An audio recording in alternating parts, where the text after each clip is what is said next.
প্রায় আড়াই বছর ধরে সমুদ্র যুদ্ধের মহড়া দেওয়ার পর অবশেষে আনুষ্ঠানিকভাবে ভারতীয় নৌসেনার অন্তর্ভুক্ত হতে চলেছে আইএনএস সুরাত। প্রতিরক্ষা মন্ত্রকের সূত্রের খবর, গত 20 ডিসেম্বর আনুষ্ঠানিকভাবে ভারতীয় নৌসেনার হাতে তুলে দেওয়া হয়েছে বিশাখাপত্তনম গোত্রের এই ডেস্ট্রয়ার। শীঘ্রই সেটি নৌসেনায় কমিশন প্রাপ্ত হবে। আইএনএস সুরাতের সৌজন্যে ভারতীয় নৌসেনার অস্ত্রাগারে আসতে চলেছে চতুর্থ P-15B শ্রেণীর গাইডেড মিসাইল ডেস্ট্রয়ার। মুম্বাইয়ের মাঝগাঁও ডক ইয়ার্ডে নির্মিত এই যুদ্ধজাহাজকে 2022 সালের মে মাসে জলে ভাসিয়েছিলেন প্রতিরক্ষা মন্ত্রী রাজনাথ সিং।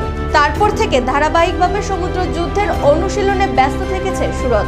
ক্ষেপণাস্ত্র, কামান, টর্পেডো সহ নানান অস্ত্র সম্ভারে সজ্জিত হয়েছে। প্রসঙ্গত 2027 সালের মধ্যে ভারতীয় নৌবাহিনীর ভারে অন্তত 200টি বিভিন্ন শ্রেণীর যুদ্ধজাহাজ মজুত করার লক্ষ্য নিয়েছে নরেন্দ্র মোদী সরকার।